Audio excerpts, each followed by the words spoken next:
আসসালামু আলাইকুম। আমন্ত্রণ জাগো টিভি সংবাদে আপনাদের সাথে আছি আমি আফিয়া আফরিন সুমনা। শুরুতেই জানিয়ে দিচ্ছি সংবাদ শিরোনামগুলো। ইসরায়েলের হৃৎপিণ্ড আর নিরাপদ নয়, ক্ষেপণাস্ত্র হামলার পর হুতিদের বার্তা। এখনো অপরাজেয় হামাস পদত্যাগ করেছেন ইসরায়েলের সেনাবাহিনী প্রধান হারজি হালেভি, বলছে ইসরায়েলি সংবাদ মাধ্যম। ইসরায়েলের বিরুদ্ধে লাখ লাখ ইয়েমেনের বিক্ষোভ, ইসরায়েলের সাথে দীর্ঘমেয়াদী যুদ্ধ করার ঘোষণা হুথির। এবার ইসরায়েলি কায়দায় অবৈধ বাংলাদেশিদের জন্য ডিটেনশন সেন্টার তৈরির ঘোষণা ভারতের।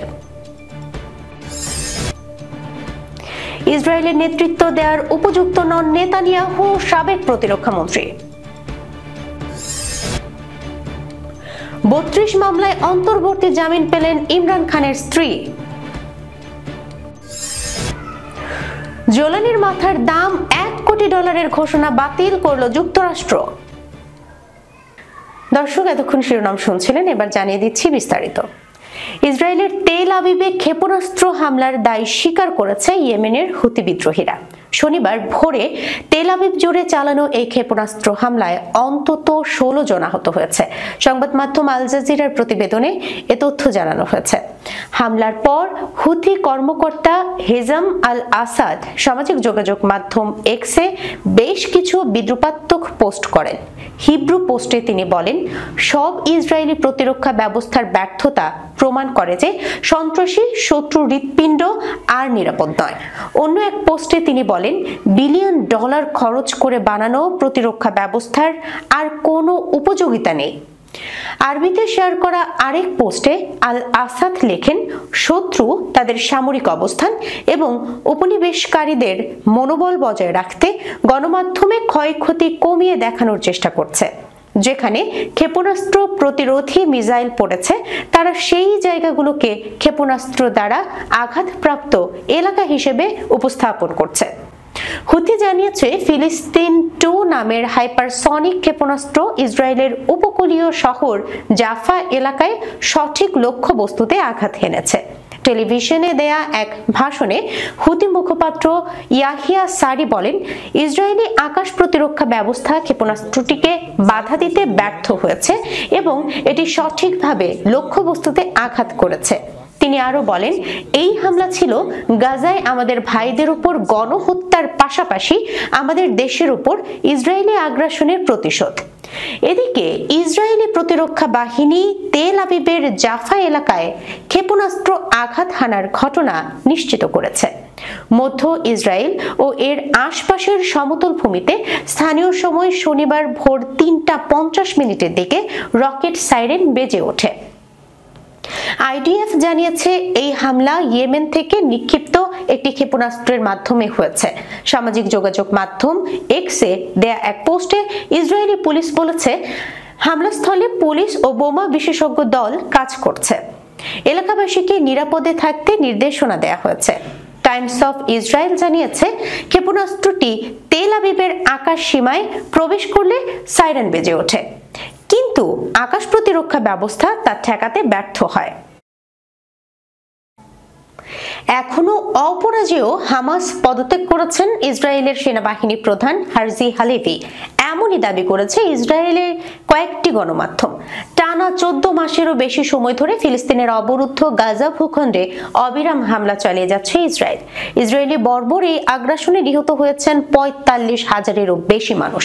তবে এরপরও ফিলিস্তিনি স্বাধীনতাকামী সশস্ত্র গোষ্ঠী হামাসকে পরাজিত করতে পারেনি দেশটি। এছাড়া গত বছর হামাসের নজিরবিহীন হামলা ঠেকাতে ব্যর্থতার বিষয়েও আছে ক্ষোভ, আলোচনা, সমালোচনা। এমন অবস্থায় আগামী ফেব্রুয়ারির শেষ নাগাদ পদত্যাগ করতে পারেন ইসরায়েলের সেনাবাহিনী প্রধান হারজি হালেভি। ইসরায়েলের স্থানীয় সংবাদ মাধ্যম এমন খবরই সামনে এসেছে। শুক্রবার এক প্রতিবেদনে এই তথ্য জানিয়েছে বার্তা সংস্থা আনাদোলু। শুক্রবার স্থানীয় গণমাধ্যমের প্রতিবেদনে বলা হয়েছে, ইসরায়েলি সেনাবাহিনীর chief of general staff Herzi Halevi ফেব্রুয়ারির শেষ নাগাদ তার পদ থেকে সরে যেতে পারেন। ইসরায়েলি সংবাদপত্র মারিফ নাম প্রকাশে অনিচ্ছুক এক ইসরায়েলি রাজনৈতিক নেতার উদ্ধৃতি দিয়ে বলেছে, 7 অক্টোবরের হামলার সেই ঘটনার তদন্ত শেষ হওয়ার 1 মাস পর হার্জি হালেভি ফেব্রুয়ারির শেষ নাগাদ তার পদ থেকে অবসর নেবেন বলে অনুমান করা হচ্ছে।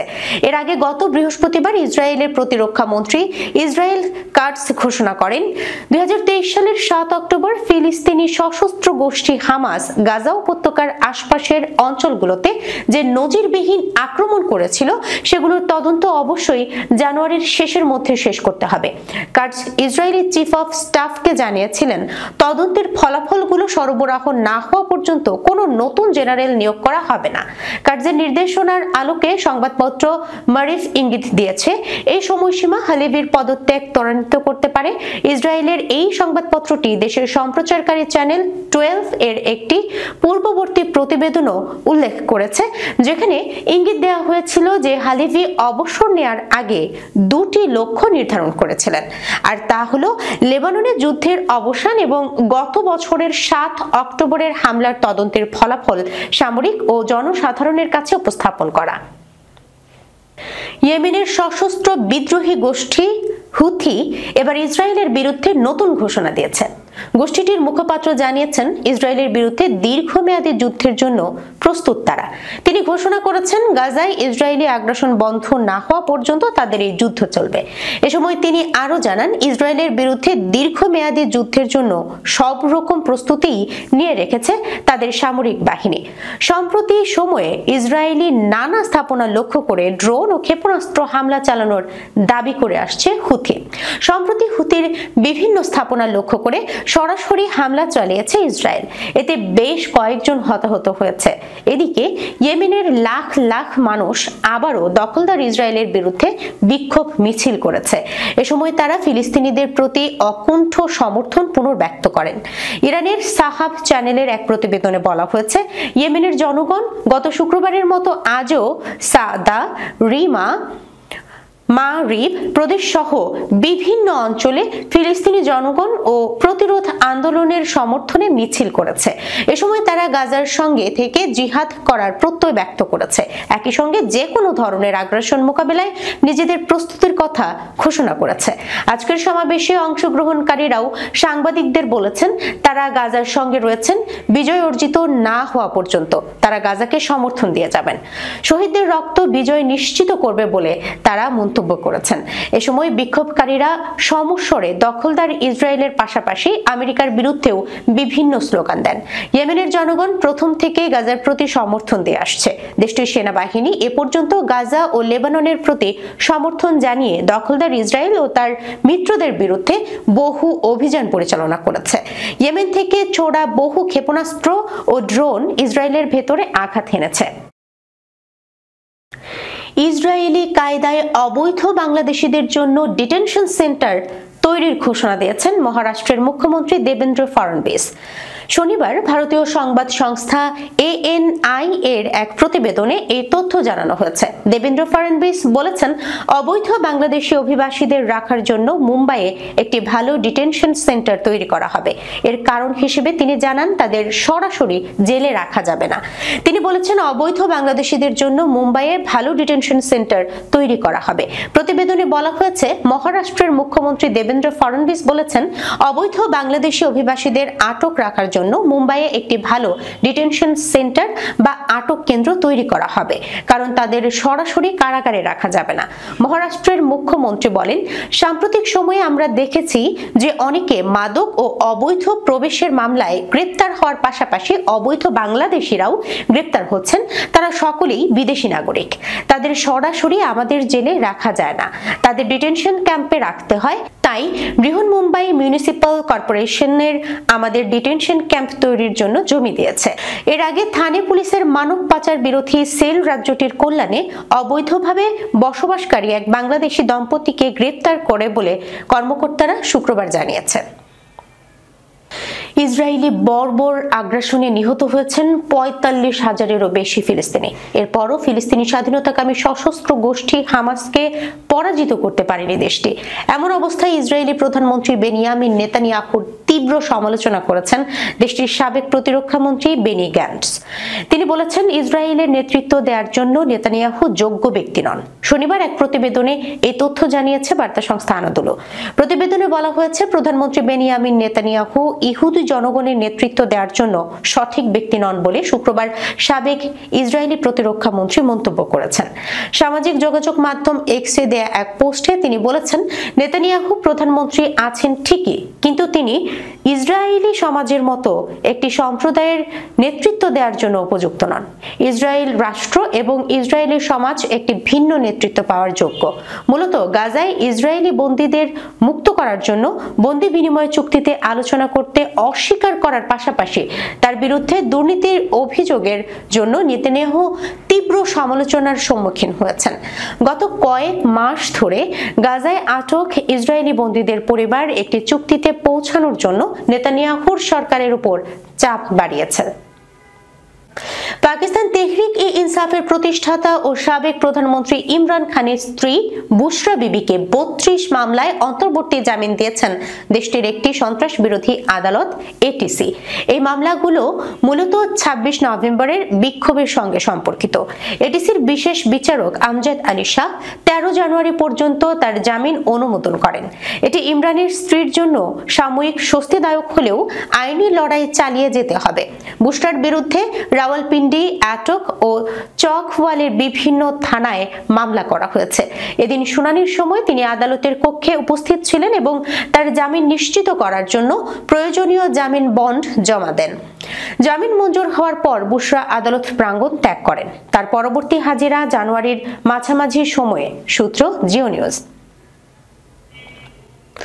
২৪ বছর ধরে সিরিয়া শাসন করছিলেন বাশার আল আসাদ, আর দীর্ঘদিনের এই শাসনের পতন ঘটানোর পেছনে ছিলেন হায়াত তাহরির আল শামসের HTS নেতা আবু মোহাম্মদ আল জোলানি, যিনি বর্তমানে আহমেদ আল শারা নামে পরিচিত।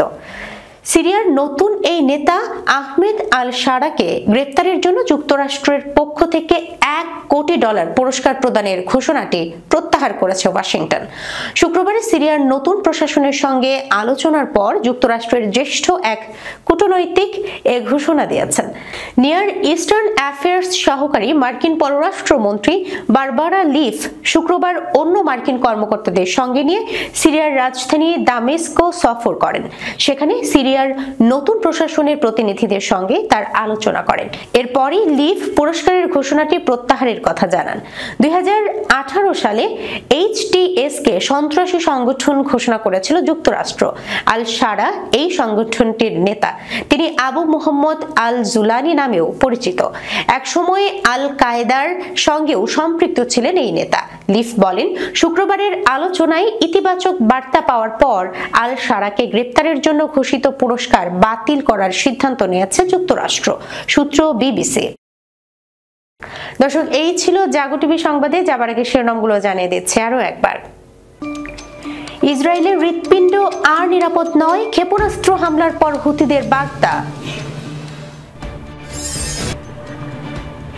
এখনো অপরাজেয় হামাস পদত্যাগ করেছেন ইসরায়েলের সেনাবাহিনীর প্রধান হার্জি হালেভি, বলছে ইসরায়েলি সংবাদ মাধ্যম।